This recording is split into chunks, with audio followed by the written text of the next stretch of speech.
നിങ്ങൾ അടുത്ത സമയത്തൊരു വീഡിയോ കണ്ടു കാണും. CPMൻ്റെ സ്റ്റേറ്റ് സെക്രട്ടറി MB ഗോവിന്ദൻ അദ്ദേഹം ആർട്ടിഫിഷ്യൽ ഇൻ്റലിജൻസിനെ പറ്റിയും വളരെ വാതോരാതെ ഒരു സ്പീച്ച് ഒരു ജില്ലാ സമ്മേളനം അതിൻ്റെ വീഡിയോ ഞാൻ കണ്ടു. വീഡിയോ കണ്ടു കഴിഞ്ഞപ്പോൾ അവിടെ ഇരിക്കുന്ന ആൾക്കാരിൽ നിന്ന് കൈയടിക്കുന്നു, അന്തം വിട്ടു കുന്തം വിഴുങ്ങിയിരിക്കുന്നു. എനിക്കൊന്ന് കണ്ണൂർ ആ ഭാഗത്തുള്ള സംഭവം കണ്ടിട്ടുണ്ട്. അദ്ദേഹത്തിൻ്റെ വൈഫ് പ്രശസ്തയായ ആന്തൂർ ശ്യാമളൈ മറ്റേ സ്റ്റേജിലിരിപ്പുണ്ട്. അദ്ദേഹം പറയുന്നു എന്ന് പറയുന്നത് കമ്മ്യൂണിസമാണ്, സോഷ്യലിസമാണ്, ഇതാണ് പുതിയ കമ്മ്യൂണിസത്തിൻ്റെ പുതിയ ഭാവം. ഇതൊക്കെ കേട്ട അന്തം വിട്ടിരിക്കുകയാണ് അവിടെ. ഞാൻ ഒരു കാര്യം പറയാം കൃത്യമായിട്ട്. കാരണം അങ്ങനെ കാരണം അത്ര സീനിയറായിട്ടുള്ള MB, അദ്ദേഹം MLA ആയിരുന്നു, CPMൻ്റെ സീനിയർ നേതാവാണ്.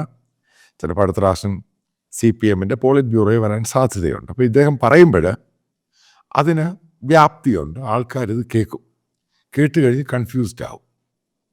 അപ്പം അദ്ദേഹം പറയുന്നത് നിങ്ങൾ കേട്ട് കാണാം, സോഷ്യലിസമാണ് കമ്മ്യൂണിസമാണ് എന്നൊക്കെ പറയുന്നത്.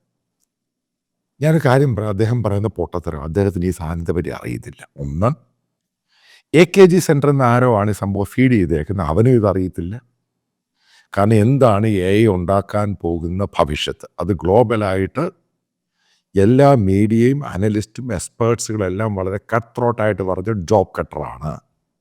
ജോബ് കട്ടർ എങ്ങനെയാണ് സോഷ്യലിസ്റ്റ് കമ്മ്യൂണിസം ആകുന്നത്, നമ്പർ 1. രണ്ടാമത്തെ കാര്യം, ഇദ്ദേഹത്തിന് ഇത് അറിയത്തില്ലെങ്കിലും വെറുതെ വാദോരാന്ന് വിളിച്ച് പറയുകയാണ്. നിങ്ങൾ പറയും, ഒരു സമയത്ത് ഇദ്ദേഹം പറഞ്ഞ സംഭവമുണ്ട്, ഷൊർണൂരിൻ്റെ അടുത്തൊരു സ്ഥലത്തു നിന്ന് അപ്പം അത് എറണാകുളത്ത് കൊണ്ട് വിറ്റിട്ട്, അതായത് റെയിലിൽ കൂടെ പോയി വിറ്റിട്ട് തിരിച്ചു കൊണ്ടുവരാം. എന്തായിരിക്കും എന്തോ ഒരു അപ്പത്തിൻ്റെ പേര്, അന്ന് പോലെ അദ്ദേഹത്തെ അപ്പം ഗോവിന്ദൻ എന്നാണ് പറയുന്നത്. അപ്പം അദ്ദേഹത്തോട് ഞാൻ പറയട്ടെ, ഈ അപ്പം ഉണ്ടാക്കാൻ പോലും AI റോബോട്ട്സിനെ കൊണ്ട് സാധിക്കും. അപ്പം ഉണ്ടാക്കുന്നവരുടെ ജോലി എവിടെ പോയി? ഇത് ലോകത്ത് പലയിടത്തും പരീക്ഷണം ചെയ്ത് പല റെസ്റ്റോറൻറ്റുകളിൽ ഉണ്ടായിട്ടുണ്ട് ഗോവിന്ദൻ മാഷേ. അതായത് താങ്കൾ ഈ പറയുന്ന കൂറ്റനാട് അപ്പം അതുണ്ടാക്കാൻ പോലും AI ഉദ്ദേശിക്കുന്ന മിഷൻ റോബോട്ട്സിനെ കൊണ്ട് സാധിക്കും. അത് പ്രൂവ് ചെയ്ത് പല റെസ്റ്റോറൻറ്റുകളിലും ഇപ്പം AI ഉപയോഗിച്ച് ഈ കുക്ക് ചെയ്യുന്നത് കുക്കല്ല. ഇപ്പോൾ താങ്കൾക്ക് ഇതിനെപ്പറ്റി ഒരു കുന്തം അറിയത്തില്ല. അതാണ് അതിൻ്റെ സത്യം എന്ന് പറയുന്നത്, റിയാലിറ്റി. താങ്കൾക്ക് ഇത് ഫീഡ് ചെയ്ത് AKG സെൻറ്ററിൻ്റെ CPM മൊണ്ണകൾ, ഞാൻ മൊണ്ണകളെന്നേ പറയും. കാരണം എൻ്റെ കൂടെ നാരദയിൽ കുറച്ച് CPMൻ്റെ സീനിയർ സഖാക്കളൊക്കെ വാക്കിയിട്ട് ദേശാഭിമാനി അത് കഴിഞ്ഞിട്ട് ഇവരോട് ഇൻട്രാക്ട് ചെയ്തപ്പോൾ എനിക്ക് മനസ്സിലായി, ബുദ്ധിജീവികളാണ്, ഭയങ്കര ബുദ്ധിജീവികൾ, അവരുടെ സോഷ്യൽ മീഡിയ ബുദ്ധിജീവികൾ. ഞാൻ മനസ്സിലാക്കിയെടുത്തോളം ഇവൻ ഒരു ബുദ്ധിയുമില്ല, ഒരു യുക്തിയുമില്ല, മുഴുവനും പോഴത്തരവന്മാർ പറയുന്നു. മുഴുവനും ആൾക്കാരെ എത്രമാത്രം പൊട്ടന്മാരാക്കാം അത്രമാത്രം ഇവന്മാർ പൊട്ടന്മാരാക്കുന്നത്. ഞാൻ ചില കണക്കുകൾ പറയാം. ഞാൻ വീണ്ടും ആവർത്തിക്കുന്നു, ഞാൻ AI എക്സ്പേർട്ട് അല്ല, ടെക്നോളജി എക്സ്പേർട്ട് അല്ല, ടെക്നോക്രാറ്റ് എക്സ്പേർട്ട് ഇതൊന്നുമല്ല. ഞാനൊരു സിമ്പിൾ സാധാ ജേർണലിസ്റ്റാണ്.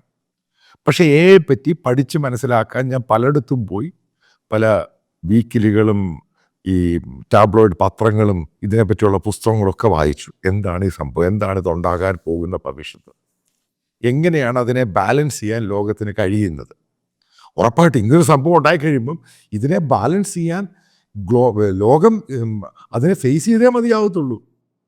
അല്ലെങ്കിൽ ഇത് വലിയൊരു ഡിസാസ്റ്ററായിട്ടൊക്കെ മാറും. അപ്പം അതിനുവേണ്ടിയുള്ള സംഭവങ്ങളാണ് ഗ്ലോബലായിട്ട് പല റിസർച്ചും നടക്കുന്നത്. AI ഇംപ്ലിമെൻറ്റ് ചെയ്താൽ എന്താണ് ഉണ്ടാകുന്നത് പൂർണ്ണമായിട്ട്? ഇത് ഭയങ്കര ചോദ്യമാണ്. അപ്പോൾ അതിന് നിങ്ങൾക്കറിയാവുന്നൊരു സംഭവമുണ്ട്. 2 ദിവസം മുമ്പ് അമേരിക്കൻ പ്രസിഡന്റ് ഡൊണാൾഡ് ട്രംപ് അവിടെയുള്ള ഫെഡറൽ ഗവൺമെൻറ് എംപ്ലോയീസ് നിങ്ങൾക്കറിയാത്ത കേന്ദ്ര ഗവൺമെൻറ് വർക്ക് ഫ്രം അതൊന്നുമല്ല, അടുത്ത ഫെബ്രുവരി ഇത്രാം തീയതിക്കുള്ള ഓഫീസിൽ വന്നില്ല ഫയർ ചെയ്യുമെന്ന് പറഞ്ഞു. എന്താ കാര്യം എന്താണെന്നറിയാം നിങ്ങൾക്ക്? ഇവരെ ഫയർ ചെയ്ത് കഴിഞ്ഞാലും AI ഉപയോഗിച്ച് അതിനെ മാനേജ് ചെയ്യാൻ പറ്റും. ഇതാണ് എൻ്റെ കാര്യം. ഇനി അടുത്തൊരു സംഭവത്തിലോട്ട് വരിക. കേരളവുമായിട്ട് ബന്ധപ്പെട്ട് പറയുമ്പോൾ ഗോവിന്ദൻ മാഷിനും ഇത് കേൾക്കുന്ന കമ്മ്യൂണിസ്റ്റുകാർക്കും മറ്റുള്ളവർക്കും ഇതിനെപ്പറ്റി അറിയാവുന്നവർക്കും അറിയാത്തവർക്കും നിങ്ങൾക്ക് ഇതിനെപ്പറ്റി റിസർച്ച് ചെയ്ത് മനസ്സിലാക്കാം. ഞാൻ വീണ്ടും പറയുന്നത് എക്സ്പേർട്ടല്ല.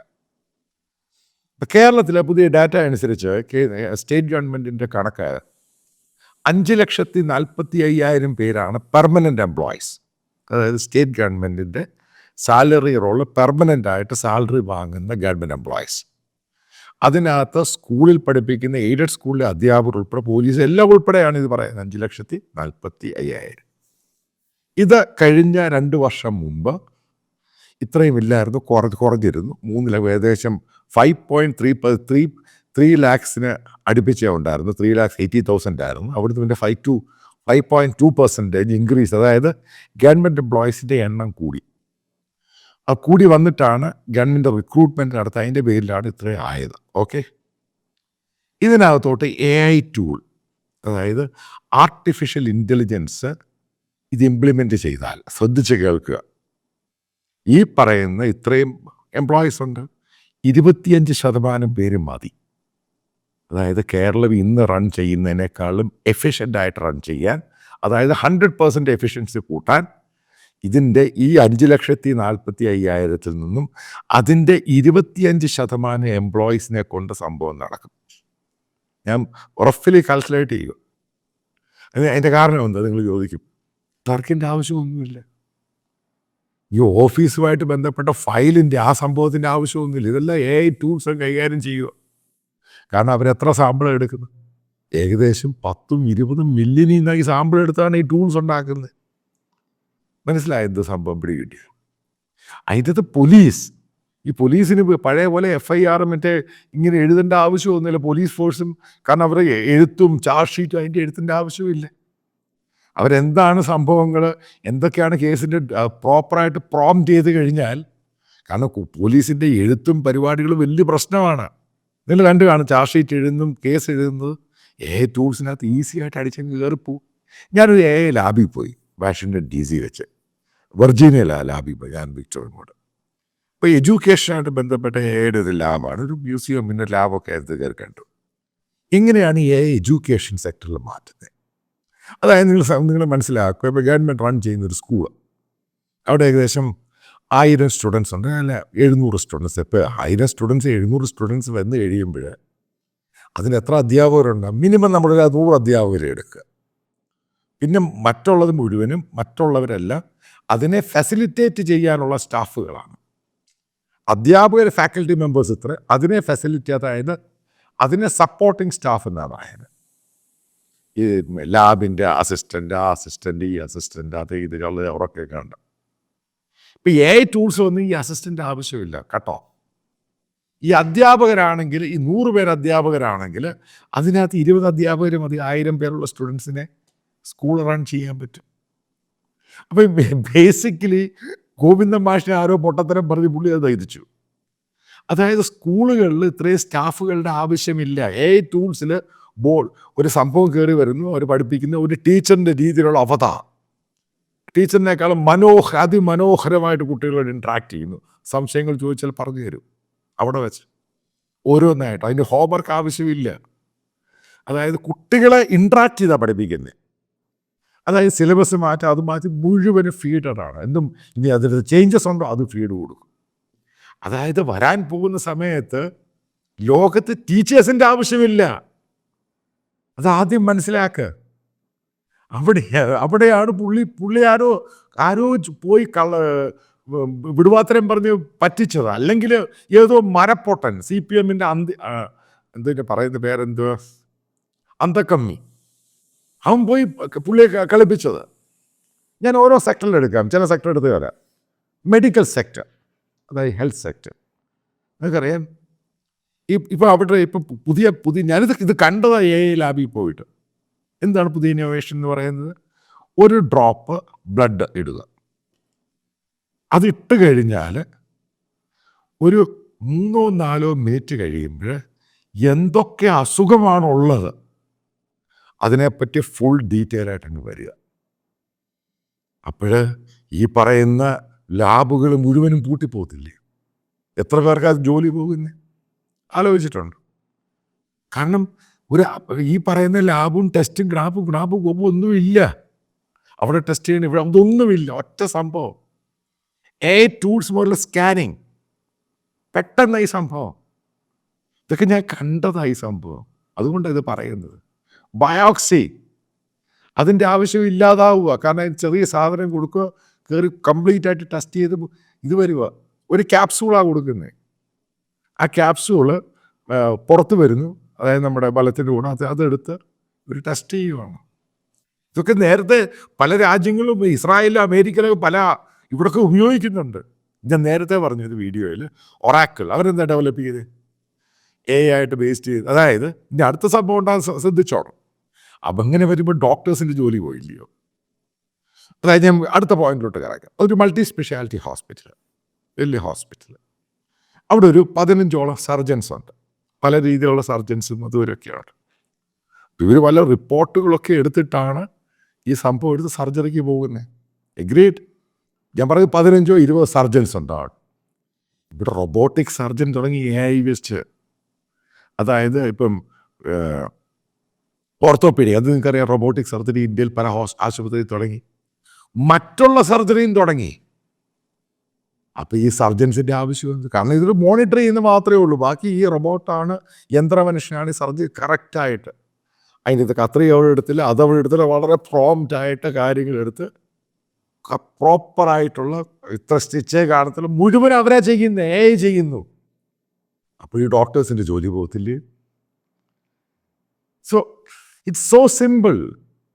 അതാണ് ജോബ് കട്ടറാണ് AI എന്ന് പറയുന്നത്. അതിനെ എങ്ങനെ ഫേസ് ചെയ്യണമെന്നാണല്ലോ. നിങ്ങൾ ഏത് സെക്ടറിലും എടുത്തു, നിങ്ങൾ മനസ്സിലാക്കുക, AI ബേസ്ഡ് ഡ്രൈവർ ഇല്ലാത്ത വണ്ടികൾ.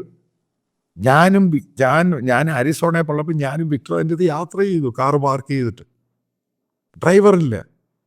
ഇത് ഫ്യൂച്ചറിൽ ഉണ്ടാകാൻ പോകുന്നത് ഇന്ത്യയിലും കേരളത്തിലും ഇപ്പം പെട്ടെന്ന് വരത്തില്ല. ഡ്രൈവർ ഇല്ലാത്ത കാറുകൾ വരാൻ പോവുക. ഒന്നാമത് ഇന്ത്യയിലെ പല സിറ്റികളിലും ഡ്രൈവേഴ്സിൻ്റെ ഷോർട്ടേജ് ഉണ്ട്. നിങ്ങൾ കേട്ടോ, വണ്ടികളുടെ പുറകെ എഴുതി വെച്ചിട്ടുണ്ട്. ഫ്യൂച്ചറിൽ എന്തോ ഉണ്ടാകുന്നത്? ഡ്രൈവർ ഇല്ലാത്ത കാറുകൾ. അപ്പോൾ ഇത് അമേരിക്കൻ ഒരു പോളിസി ആയിട്ട് മാറ്റം ഉണ്ടാകണം. അതാണ് അമേരിക്കയിൽ ഇത് ടാക്സിയായിട്ട് 2 സ്റ്റേറ്റുകൾ, കാലിഫോർണിയയിലും അരിസോണയിലും മാത്രമുള്ളൂ എന്നാണ് ഞാൻ ഈ പറയുന്നത്. എന്താണ് അതിൻ്റെ മാറ്റം എന്ന് പറയുന്നത്? അവർ പറയുന്നത് ഒരാളെങ്കിലും കാറിനകത്ത് ഉണ്ടാകണം. ഇനി ഇതുമായിട്ട് ബന്ധപ്പെട്ട് ട്രക്കിനകത്ത് ഡ്രൈവർമാർ ആലോചിച്ചിട്ടുണ്ട്. അത് എക്സ്പെരിമെൻ്റ് ഭയങ്കര സക്സസ് ആണ്. അതായത് ഡ്രൈവർ ജോലി ഇല്ലാതാകുന്നു. ഞാൻ പറഞ്ഞു മെഡിക്കൽ ജോലി ഇല്ലാതാകുന്നു.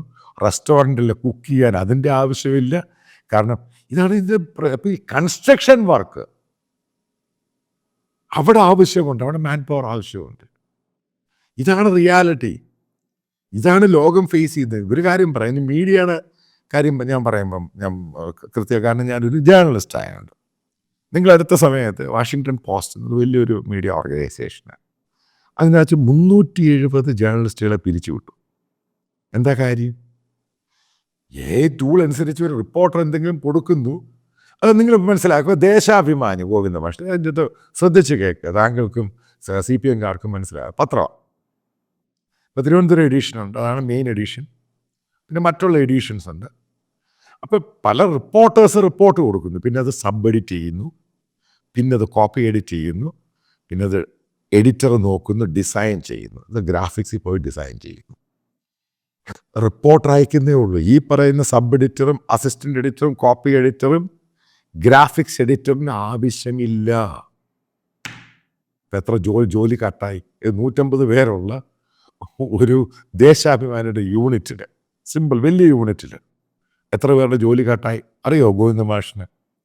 അതിൻ്റെ അകത്ത് 10-15 പേരും ഉണ്ടെങ്കിൽ ആ ദേശാഭിമാനി പത്രം ഏറ്റവും പ്രോംപ്റ്റായിട്ട് എഫിഷ്യൻ്റായിട്ട് അത് രാവിലെ ഇറക്കാം.